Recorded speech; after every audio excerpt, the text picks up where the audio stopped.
बच्चों हमारे पास क्या है, ये गणित किट में ये शीट्स, ये कटआउट मिले हैं, है ना। हम सब लोग जानते हैं लक्ष्मी है और दिव्यांशी है। हमें क्या करना है, इन दोनों को इस कटआउट की जरूरत है और हमें इसी कटआउट में से इनको देना है। तो क्या करें, ऐसा क्या करें कि दोनों में लड़ाई ना हो।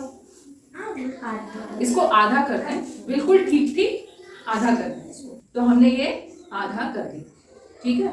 अच्छा, ये क्या था, पूरा था, ये क्या था, पूरा था, और एक भाग आधा भाग ये है और आधा भाग ये। तो हम लोगों ने देखा भिन्न क्या होता है, पूर्ण जो पूरी चीज होती है उसके जब हम बराबर बराबर टुकड़े कर देते हैं तो उसके एक टुकड़े को या एक से अधिक टुकड़ों को क्या कहते हैं, उस पूरे का जो भाग होता है उसको क्या बोलते हैं, भिन्न बोलते हैं। तो भिन्न क्या है, पूर्ण के यानी पूरे के किसी भाग को भिन्न द्वारा प्रदर्शित किया जाता है। जैसे यहाँ पे हमारे पास एक शीट थी और एक शीट को हमने क्या कर दिया, आधा कर दिया। कुल कितने भाग हुए थे, दो भाग हुए। और दो में से ये कितना भाग है, एक। दो में से ये कितना भाग है, एक। तो ये इस पूरे का कितना हिस्सा हो गया, 1/2, यानी कि आधा हिस्सा हो गया। इस पूरे का ये कितना हिस्सा है, आधा हिस्सा है। यही भिन्न कहलाता है। ये वाली संख्या क्या कहलाती है, भिन्न कहलाती है। और ये कैसे लिखी जाती है, जो इसका अंश होता है, अंश मतलब जो हिस्सा हम इस बटे वाली रेखा के ऊपर लिखते हैं वो अंश कहलाता है, और बटे वाली रेखा के नीचे जो हम लिखते हैं वो क्या कहलाता है, भाग कहलाता है। बटे के ऊपर अंश, बटे के नीचे। तो किसी भी भिन्न में हम हर में क्या लिखते हैं, जितने भी हमने उस पूरे के टुकड़े किए, जितने भी टुकड़े किए, और सारे टुकड़े कैसे करने होंगे, हमें बराबर करने होंगे। ये नहीं कि एक छोटा एक बड़ा। बिल्कुल इसी तरह की शीट और ये कटआउट एक और, इसके भी हमने दो हिस्से कर दिए, ठीक। दो ही हिस्से तो है ये, लेकिन क्या ये हिस्से बराबर हैं? ये हिस्से बराबर नहीं है। तो हमें दो ऐसे हिस्से करने होंगे, वो कैसे हो, बराबर। तब जो एक हिस्सा है वो क्या कहलाएगा, 1/2। अंश में 1, हर में 2। एक किसके लिए है, एक हिस्से के लिए, और दो किसके लिए है, दो। और जब ये दोनों ही मिल जाएंगे तो क्या हो जाएगा, एक बन जाएगा। कैसे एक बन गया, क्योंकि ये कितने हिस्से थे, दो हिस्से थे। और कितने में से थे, दो में से दो हो गए ना।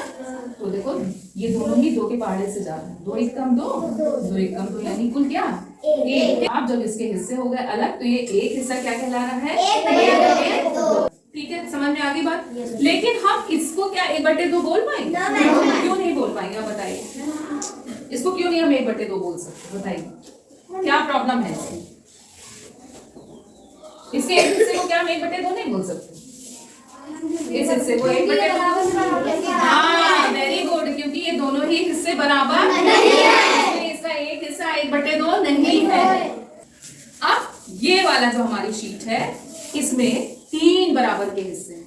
कितने हिस्से हैं, 3 बराबर। एक ये और एक, 2 और है, ये तीनों ही बराबर है। कैसे पता चलेगा बराबर है, एक के ऊपर एक रख के देख लो, सभी एक दूसरे को ढक दे रहे हैं, तो ये बिल्कुल बराबर है कि नहीं है। तो इसका जो ये एक हिस्सा होगा ये भी कहलाएगा 1/3, ये वाला हिस्सा भी क्या कहलाएगा, 1/3, और ये वाला क्या कहलाएगा, क्या कहलाएगा। ये एक हिस्सा हमें कौन बताएगा, ये कितने में से कितना है, क्या कहलाएगा, एक हिस्से में से एक टुकड़ा है, एक हिस्से में से एक टुकड़ा। हाँ, वेरी गुड, हम इसके लिए क्लैपिंग करेंगे। कुल कितने हिस्से किए हैं, कुल कितने हिस्से किए गए, 3 में से कितना है, 1। ये 3 में से कितना है, तो ये क्या कहलाएगा, ये हिस्सा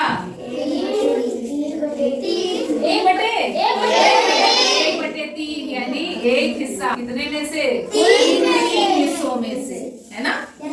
अच्छा, अब हमें ये कौन बताएगा कि ये क्या है, इसको क्या लिखें, बताइए। हाँ, क्या है ये, 2/3। 2/3, अच्छा क्यों है बताइए। हाँ, जब हमने 3 बराबर के भाग किए तो उनमें से कितने टुकड़े हैं, 2 ही हैं। तो ये क्या कहलाएगी, कौन सी भिन्न, 2/3। इसको ऐसे लिखा जाएगा, है ना। अच्छा, अब हम क्या मिलान करके देख सकते हैं कि 2/3 बड़ा है कि 1/2 बड़ा है? आपको कौन सा बड़ा लग रहा है? 1/2 बड़ा लग रहा है ना? 1/2 बड़ा लग रहा है? नहीं मैम। कितने बच्चे 1/2 के साथ जा रहे हैं? हाथ उठाइए। हाँ हाँ उठा लो, अरे भाई हाँ शाबाश। और कितने बच्चे 2/3 के साथ जा रहे हैं वो बता दें। 1/2 वाले हाथ नीचे करो। अच्छा तो चलो देख लेते हैं कौन सा बड़ा। इसको उठा लेते हैं और इस पे चढ़ा देते हैं और देखते हैं कौन सा बड़ा है। कौन सा बड़ा है? कौन सा बाहर निकल रहा है? कौन सा ज्यादा बड़ा दिख रहा है? 2/3। ये बड़ा दिख रहा है ना? इसका मतलब है बेटा इसको उठा दीजिए। इसका मतलब क्या हुआ? 2/3 किससे बड़ा है? 1/2 से बड़ा है। इसमें कितने बराबर के टुकड़े हैं बताइए? 1 2 3 4 5 6। इस वाले कटआउट में कितने पीस थे? कुल 6 पीसेस थे, है ना? तो उसका ये एक पीस कितना कहलाएगा? 1/6। अच्छा तो ये 2 कितने कहलाएंगे? 2/6, है ना? चलो करते हैं कि ये हमारा एक पीस कहला रहा है, ये कहला रहा है 1/6, ठीक है? अब उसके बाद ये क्या कहलाएगा? 2/6, है ना? ये कितना है? 2/6। अब 2/6 तो ये हो गया। और हमारे पास और क्या है? ये कितना हो गया? 3/6। कितना हो गया? 3/6। अच्छा ये बताओ, अब हम तुमसे पूछ रहे हैं कि 3/6 और 1/2 इनमें कौन बड़ा होगा? 3/6 बड़ा होगा। अच्छा देखिए 3/6 और 1/2 में कौन सी भिन्न बड़ी है? कैसे बराबर है? हाँ नाप के देख लेना चाहिए। ये हमारे पास 3/6 है। इसके ऊपर देखते हैं इसको रख के। एग्जैक्ट बिल्कुल पूरा ढक लिया ना ये। इसका मतलब है कि 3/6 1/2 के ही बराबर है। और ऐसी भिन्नें क्या कहलाती हैं? समतुल्य भिन्नें। क्या कहलाती हैं? तो इसमें कितने पीस हैं? 4 पीस है ना। अब इसके एक पीस को हम कैसे प्रदर्शित करेंगे? 1/4 को, है ना? इसके एक हिस्से को हम कैसे प्रदर्शित करेंगे? 1/4 लिख के 1/4। अब इसका जो ये शेष हिस्सा बचेगा ये क्या कहलाएगा? ये प्रदर्शित करेंगे। अंजलि बेटा इसको लगा दीजिए। आइए क्या है ये? 3/4। क्योंकि जब हमने 4 बराबर भाग किए तो उसमें से ये 3 हिस्से, तो ये 3/4 है, ठीक है? अच्छा ये बताओ इसमें से गायब कितने हिस्से? 1/4, है ना? इसका 1/4 भाग गायब है। इसमें से कितना भाग गायब है? 3/4 भाग यहाँ से गायब। 2/3 और 3/4 में कौन बड़ा है? पक्का 3/4। चलिए अंजलि देखिए निकालिए इसको, ओवरलैप करके देखिए, उसके ऊपर बिठाइए। ये वाला उधर बेटा हो जाए।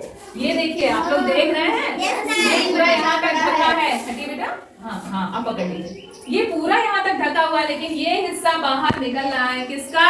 3/4। इसका मतलब कौन सी भिन्न बड़ी है? 4 बड़ी है। काउंट करिए कितने भाग हैं?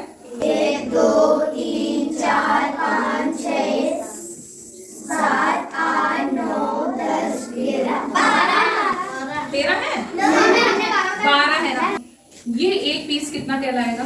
1/12। क्योंकि कुल 12 पीसेस थे, तो ये एक पीस बेटा लगा दीजिए यहाँ पे। ये क्या कहलाएगा? 1/12। 1/12। ये कितने पीसेस हैं जरा बताइए? कितने? 1 2 3 4 5 6 7 8 8 हैं। 8 पीसेस हैं, है ना? इसको भी बेटा लगा दो, ज्वाइन करके लगा दो एक साथ। ये 8 पीसेस है, तो ये कुल पूरे का कितना भाग हो गया? ये हो गया 8/12। इतना ही हुआ ना? Yes ma'am. अब चलो हम तुलना करके देखते हैं कि 8/12 और किसकी तुलना करें, बताओ। 1/3 की। 1/3 तो दिख ही रहा है कौन कौन बड़ा है कौन छोटा है। Yes ma'am. जो लग रहा है कि लगभग बराबर है। 3/4। हाँ, 3/4 और 8/12 की तुलना करके देखते हैं ना, और 3/4 की। भाई करके देखिए, लगाइए उसको उसके ऊपर। चलिए शीतल, ओवरलैप करिए इसको, मतलब इसको इसके ऊपर रखिए। आप थोड़ा सा कैमरा पास में ले आइएगा तो देखिएगा। साइड में हो बेटा, सब बच्चों को भी दिखना चाहिए, ऐसे पकड़ लीजिए। अब बच्चों को कुछ दिख रहा है? कैमरा पास में ले आइए तो दिखेगा। क्या दिख रहा है आपको? ऊपर वाला हिस्सा क्या नीचे वाले पूरे हिस्से को ढक पा रहा है? नहीं ढक पा रहा है ना। कौन सा वाला बड़ा है, कौन सा वाला बड़ा? नीचे वाला यस मैम। है ना। और नीचे वाली भिन्न कौन सी है? यानी 3/4 किससे बड़ा है? 3/4 बड़ा है 8/12 से, है ना। अच्छा, अब मेरा मन हो रहा है कि 8/12 की तुलना हम कर लें किससे? 2/3 से, है ना। 8/12 की तुलना हम कर लें 2/3 से। यहाँ लिख लेते हैं 2/3 से। तो चलिए ये 8/12 को 2/3 से ओवरलैप करा के देखिए क्या होता है। नहीं, उसमें नहीं चिपकाना है, उसमें नहीं चिपकाना है, उसमें नहीं चिपकाना, इसके ऊपर रख के देखो। 2/3 ये है हमारे पास। अब सब लोग देखिएगा, साइड से ऐसे। यस, कैमरामैन पास लेके आइए। आप लोग ध्यान से देख रहे हैं इसको? क्या ठीक ढक लिया है? यानी क्या हुआ? 8/12 और 2/3 कैसे हो गए? कौन सी भिन्न हो गई? ये दोनों ही। ये भी समतुल्य भिन्न है और ये भी। यानी 3/6 किसके बराबर है? 1/2 के।